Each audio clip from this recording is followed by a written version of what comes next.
So hello folks at home and welcome to another episode of Wiki Weekends with me, your host Karl Smallwood, joined off camera as always by my co-host Lucas Holland. Say hi, Lucas. Hi, Lucas. And today it's like my final episode of this spooky season, so I wanted to bring the spookiest thing I could think of, Lucas. And that thing is a Sonic the Hedgehog game.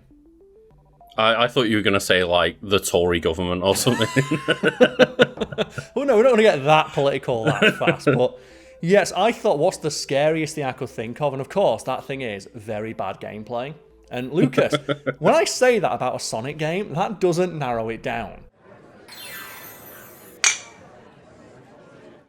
So what Sonic game with bad... It really bad... doesn't. It basically means, like, not Sonic 2, 3 or Mania.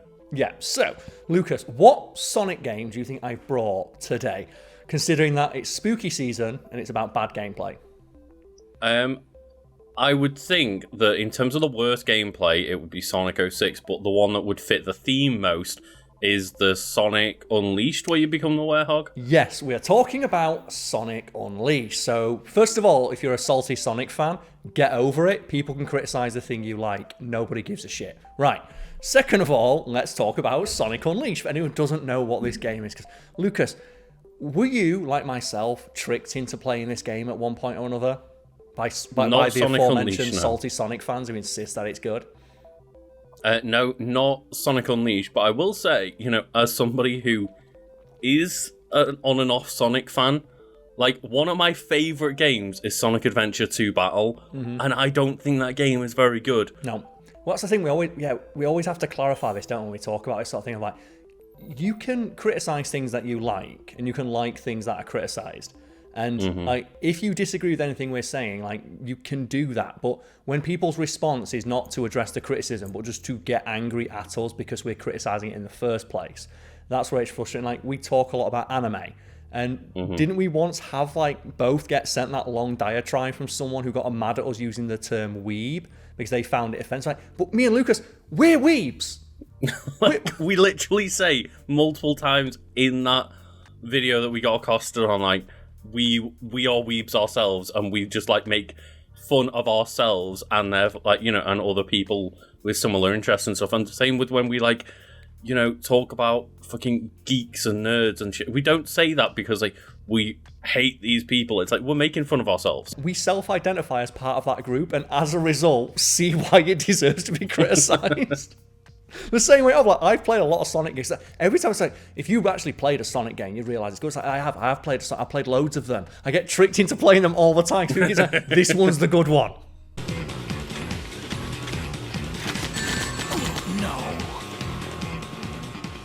It's like, I literally 100%ed Sonic Adventure 2. People are like, well, these guys would realise, like, Sonic's really good if they actually ever played one. I'm like, I've 100%ed one of, like, the bad ones. I remember when me and you were playing through, like, Mario Odyssey or something like that, and we got halfway through and we were just... No, it was Mario Sunshine. Oh, Sunshine, yeah. And we got on to talking about, like, you know, Sonic's, like, squeaking wet fart of an attempt to become 3D. And someone's like, well, clearly you've never played any of the 3D Sonic games. And me and you looked at it, like, we've played all of them. That's why we're criticising them.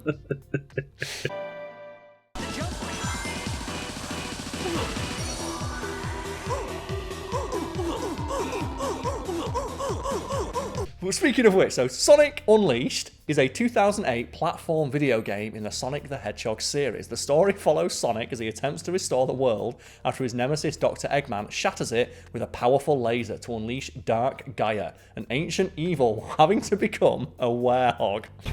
Gone and done it this time, Eggman! Ah, Sonic, that's a good look for you.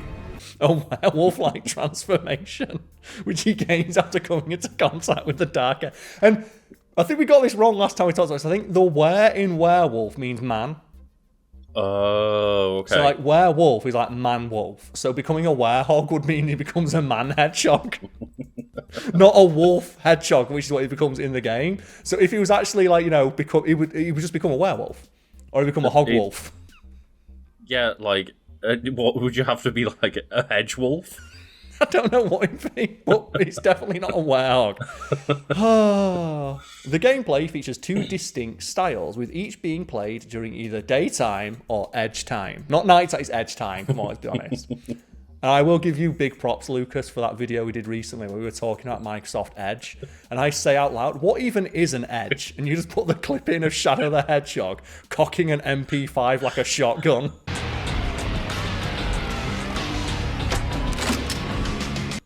I was proud of that one. But never forget that the people making Shadow the Hedgehog thought like that they were so like committed to the edgy gimmick. Shadow the Hedgehog cocks an MP5 like a shotgun because they know that cocking a gun is a cool thing to do, but he's holding an MP5. And they do it anyway. So the daytime stages incorporate Sonic's traditional platforming and trademark speed with a combination of behind-the-back third-person viewpoints and 2D side-scrolling platforming. Gameplay seamlessly transitions between these two views. Nighttime levels, Sonic transforms into the Werehog and gameplay slows down to accommodate greater platform play and involves combat against waves of enemies using the Werehog's brute strength. And therein lies the issue with the game of every review I've ever seen of this game, and including my own after playing it, is that all of the daytime levels are good, classic Sonic, like endless runner style stages, like full of like, you know, visual flair and style.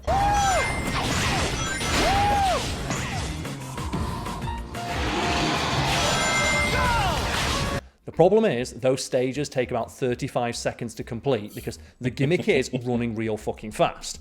And that's always been the problem with a lot of Sonic games, of they realise that if we just made a game full of running really fast, that game would be about 10 minutes long. Or need about 150 stages. So they always have to pad it out with some gimmick, and the gimmick in this case is the platforming, which is terrible.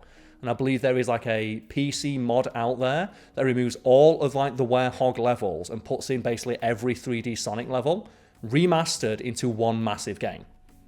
That's cool. Yeah, and do you know what I've never understood about like the Sonic games? That they keep putting these stupid gimmicks in. Why didn't anyone from Sonic Team go down the hallway and look what Monkey Ball were doing?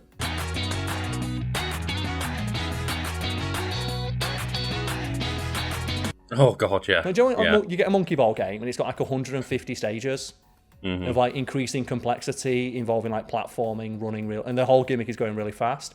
How did nobody at Sega look at that and think, well, that's a game where a ball rolls down a hill really fucking fast? Our main mascot character, his entire gimmick is rolling into a ball and moving real fast. How did they never think to combine those two things and just make a Sonic like spin-off of Super Monkey Ball? I literally think the closest we've got is like in some of the Super Monkey Ball games, you can like unlock a Sonic skin, the character inside of the ball to be like a Sonic or a Tails or something. I think just more than anything shows how little they understand their own character. That the character who turns into a ball goes inside of the ball, and then he turns into a ball when he's inside the ball. It's like, he turns into a ball!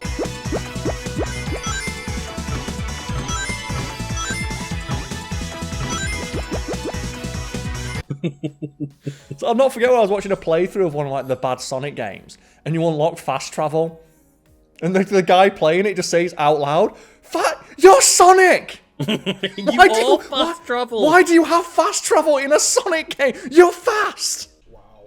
Holy crap! Damn, game is good! Whoa. Fast travel? You're fucking Sonic! You are fast travel! Holy shit! And I still think that, like, you know, a lot of seemingly, like, Sonic Team themselves seem to, like, not necessarily understand what made Sonic compelling, because it wasn't... In Sonic 2, it's not always going fast. It's platforming as well, yeah. There's a lot of elements of, like, platforming slowly at times, and also deciding, like, which track to take, whether you go, like, up top or down below. And, yeah.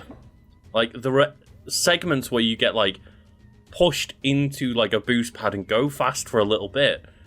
The level isn't just going fast the entire time.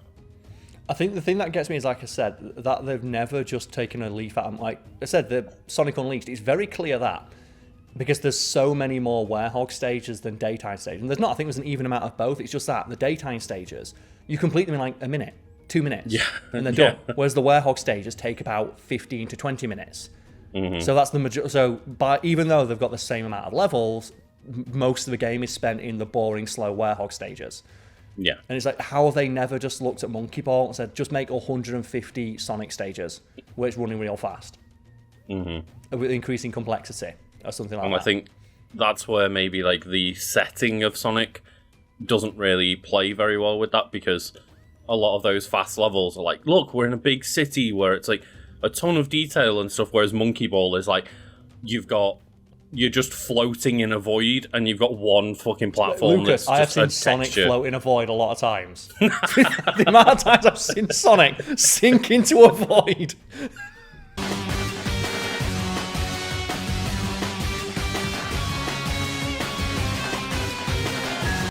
Because it's like, it looks stupid in Sonic Frontiers that everything's just floating in space, but it probably makes for just the better game in overall. It's like, just stop making it need to make sense. Stop making Sonic, like, have to rescue the president or some random princess in, like, a fantasy land. It's just put him in a fucking void with some platforms. I will never fucking forget the screenshot. No, it's not screen. I don't know which Sonic game it is. I think it might be Shadow the Hedgehog, which again I've played and it sucks ass, but I played it. It's where like you see the president and he looks at his desk and it's a picture of him shaking hands with Sonic. I mean, to be fair, that could be one of the Sonic adventures as well. But yeah, either way, it's around that time frame, I think. What the heck's going on here? Don't worry, Mr. President. What did you Everything's do? under control. Just leave it to us. Got it, Tails? Public anticipation for Sonic Unleashed was high as video game journalists saw it as a possible return to Sonic's platforming roots. While it was commercially successful, shifting some 2.45 million units, initial critical reception was mixed. Reviewers praised certain elements, such as the sense of speed in the daylight stages and graphics and audio that make up the environments. That's the thing Sonic's always done really good. Like graphic, like its opening cutscenes of all the Sonic games always look incredible, and the music's usually absolute bangers.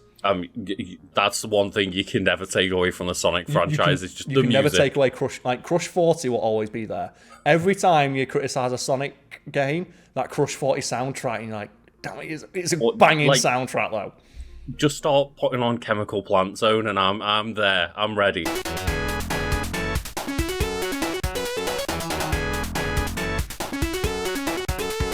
I will concede that Sonic has better music than Mario. Mario has more iconic music and is more consistently good, but Sonic's music is such a wide range of genres. I think that I would maybe contest that, but I'd have to sit down and properly listen to a lot of the soundtracks and remind myself. But it's definitely very good. Yeah, and like I said, they get actual real bands in. But then again, you got the big band version of Jump Up Superstar, and that's real good. It's hard to top that.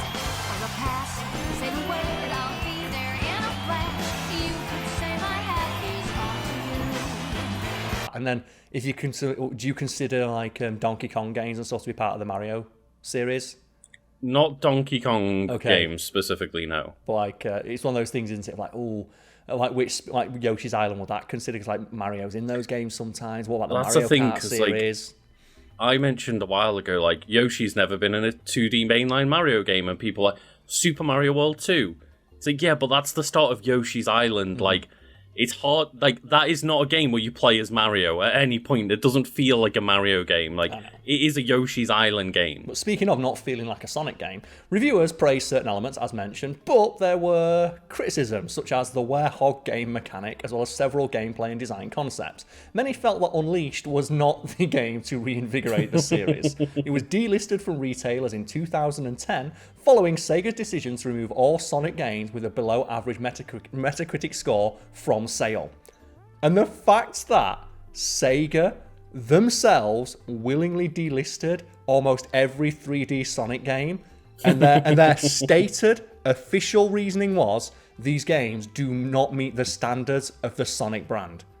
When the company that made them delists them from sale because they are embarrassed of how bad they are, and then you have people online going, no, they're really good, though. It's like, the company who made them doesn't think that. They wouldn't agree with you. They delisted them from sale. You can like it, but to say they're good is objectively not true because the company that made them was embarrassed that they did.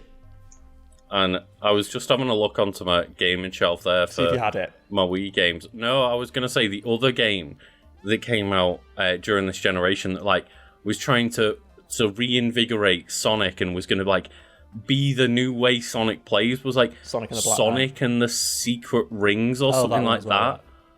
And it was like the Wii game where you had to like twist your Wii controller forward to make Sonic run, and you had to just it was all motion controlled, and the motion controls didn't work properly, and that was meant to be like, Sonic is like brand new and Sonic is back, and it was like torture. I do like that. There's that push online to re-release it and call it Super Sonic Released.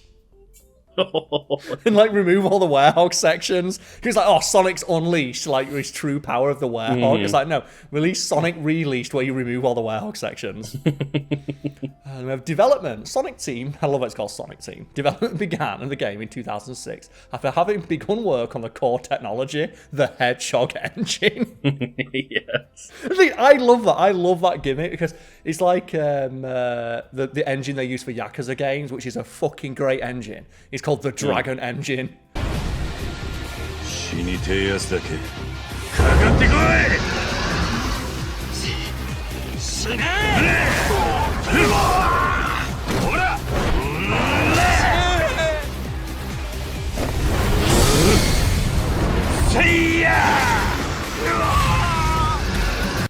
Oh, that's cool. And those games look, when I said Sonic games look good. They don't often play well, but they look good. The lighting systems they have are fantastic. Their cutscenes are top notch.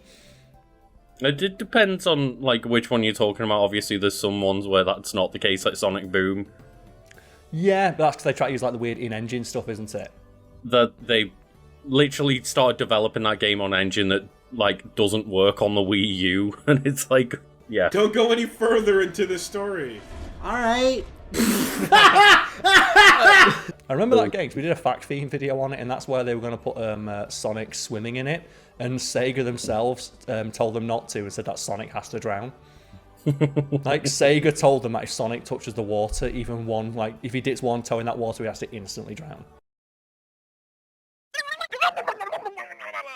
That's really weird to me because even in like early Sonic games, obviously Sonic's in the water.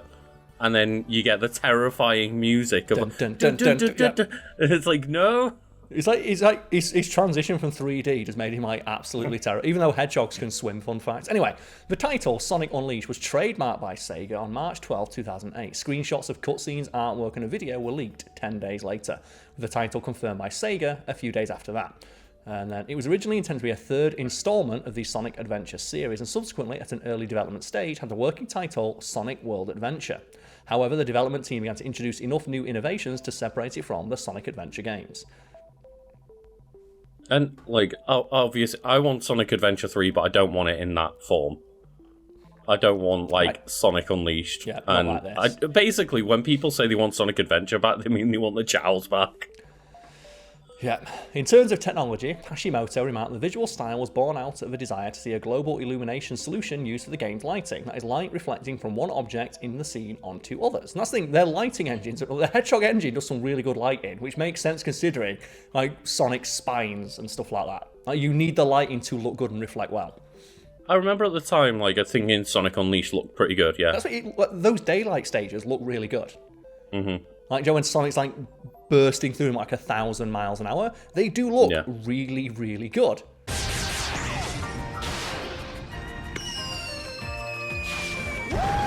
And we'll move on slightly because it's just talking about, like, you know, the engine and like the various deals they had to strike to get them onto different consoles. But speaking after the game's release, Sonic team member and Sonic and the Black Knight producer and director Tetsuo Kitano remarked that although he did not feel the Werehog concept was a mistake, time and resources were a limiting factor in the game's production. He also remarked that the Werehog may reappear in future games and possibly a sequel to Sonic Unleashed, should one be made. Sonic Released. Let's go. Released. Put the leash back on the hedgehog. The question is, Karl, has the Werehog ever returned? I think it has, like, in concept art and, like, spin-off games and stuff like that. I don't know if it ever has come back, like, actually in-game. I don't know, but, like, Joe, music, speaking of which, the game's soundtrack, Planetary Pieces, Sonic World Adventure Original Soundtrack, was released as a 3-disc set in Japan. That's the thing, 3 discs of music for the game. The vocal theme track, Endless Possibility, was written by longtime Sonic game composer Tamaya Otani and features Jarrett Reddick of the American rock band Bowling for Soup. I see it, and now it's all within my reach. What? That's the thing about Sonic games. We just randomly you'll have like, hey, it's Jarrett from Bowling for Soup. Okay, no, I did just give a quick Google, and like it's like appearances like in Sonic Unleashed, and then like there's a bunch of cameos. Of course, it's always going to be a cameo, isn't it? Mm-hmm. And then, Lucas, the thing we want to talk about, reception and legacy, because it certainly has one. So overall Metacritic score is between 54 and 66. So 54 for the PS3, 66 for the Wii and PS2 versions. Oh yeah, of course. Like this will be the version, like the time where they're still making like Wii and PS2 versions. So the PS2 version, Sonic games. The game looks really good for a PS2 game, but not great for a PS3 game. Yeah, it's like, did they ever have a port of it to like DS or PSP or anything like that? Not that I can see here. I think it just says here that it was Wii, PS2, Xbox 360, and PlayStation 3. And the highest score was given to it by Nintendo Power, 8 out of 10, whereas the lowest was official US PlayStation Magazine, who gave it 4 out of 10. Yeah, I mean, I didn't realize it was quite that bad. I would have assumed it was like in the 60s or 70s, but being down in like the 50s on Metacritic. That's the thing. Not great. I'm going to predict that most of the reception here says all the stages where you play as Sonic feel great. The Werehog sucks shit. Don't put it in the game again. So let's find out. I don't think I've ever heard people talk shit about those daytime stages. No, that's the thing. That's why I said they're the best part of the game. Why have they never just said, fuck it, we're just going to make a game that's 150 of these?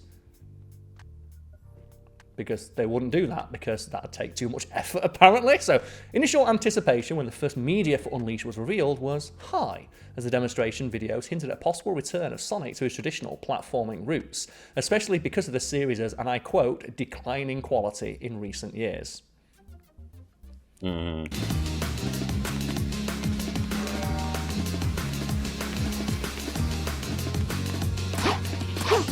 And that's something like even Sega themselves have acknowledged by literally delisting the games from sale, because they were actively harmful to the brand as a whole.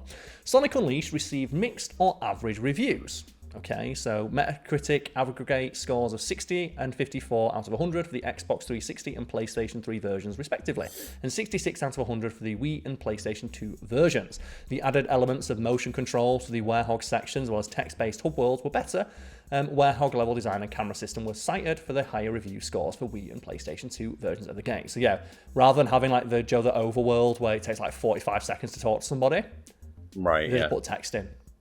Because like it's one of those cases where them having the limitation of not being able to render this thing made the game better, because they could just put text in as the hub world instead of having to walk around. And I think the best example of this, and I forget which Sonic game it's from, but it's a 7.5 minute long video of someone playing like a 30-second mini game.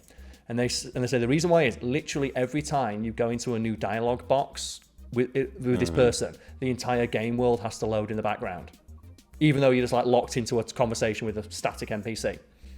Yeah, I think it's Sonic 06, but the fact that it's like, yeah, like load in, walk up to someone, talk to them, press it, like, talk to them, loading screen.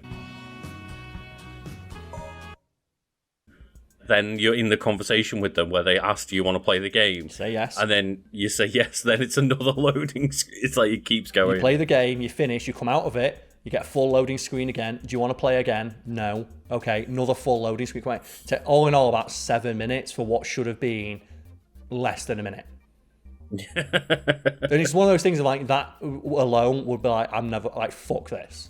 Like, this game does not respect my time. So positive elements of Sonic Unleashed remarked upon by reviewers include the environment, such as the postcard perfect architecture and graphics with stages looking, and I quote, absolutely gorgeous and being very pretty and lovingly animated, with one reviewer comparing them favourably to a playable Pixar film. Praise was given to the competence of Sega's new Hedgehog engine, with bright cartoonish graphics that fly by without a stutter. However, some complaints are raised about frame rate when a large number of enemies appear on screen during the dreaded Werehog sections. And that's one thing that you just don't want to have. Like, performance issues in a game about going fast. Yeah, you don't need that. A generally negative reaction, however, was given by critics to the Werehog concept as a whole and corresponding nighttime sections, which contributed greatly to the lower than expected review scores. Some reviewers compared the Werehog sections to God of War. And this, do you know that era of games trying to be God of War? Yeah. And like every game tried to be God of War. And there was like varying like levels of effort put in to obfuscate the fact they're just ripping off God of War, right? Like you had like Dante's Inferno.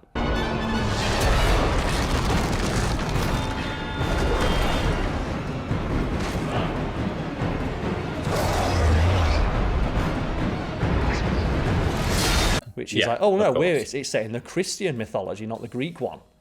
And our characters use a scythe, not like these long chains of Olympus, even though the scythe in our game reaches out really far. Joe the Werehog, for absolutely no reason, has long, stretchy arms.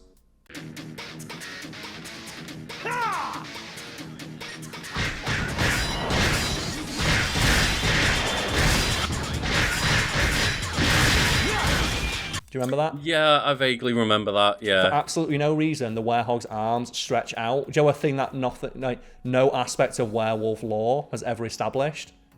Because they wanted it to be like God of War combat. It's kind of almost like Looney Tune-esque in like the cartoonish way that they literally just, for no reason, as you punch, they become huge and kind of stretch out, yeah. Because they wanted to put in their version of the Blades of Chaos, but didn't want to think of a clever in-universe reasoning for having them, so fuck it, Sonic's arms stretch now. Complaints stem from the game's change of speed from high-speed daytime sections to the slower nighttime sections. The pace-breaking combat levels were described as plodding, as well as lethargic and combat-heavy. And that's the thing, when you're describing levels as combat-heavy as a negative, and like that's the thing, combat heavy, like the combat is the main thrust of these sections, and the combat is boring. Yeah.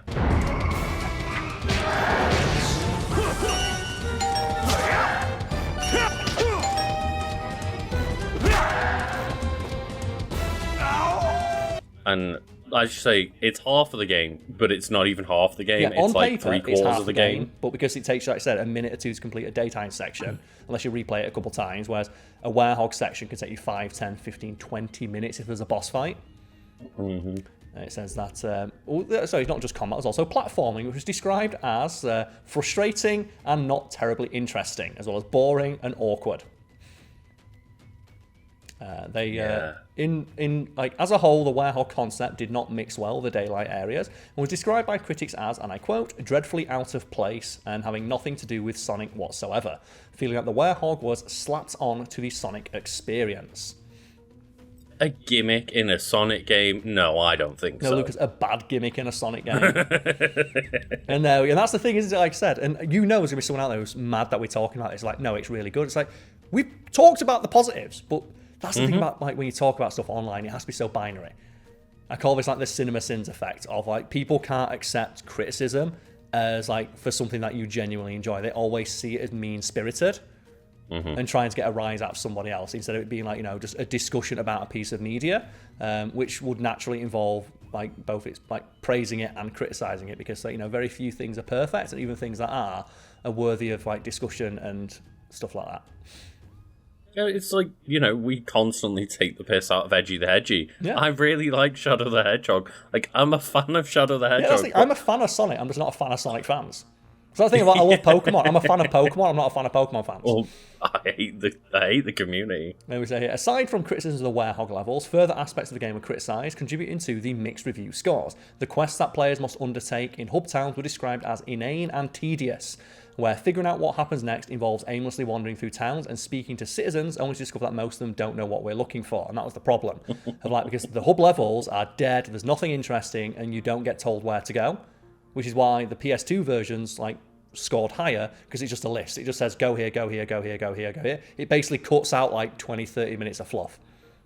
I really don't, especially in the Sonic game, but I rarely see the point in having like one of those hub levels that you can like walk around or drive around just to get to the next mission. It's like, just put me into the next mission. Yep.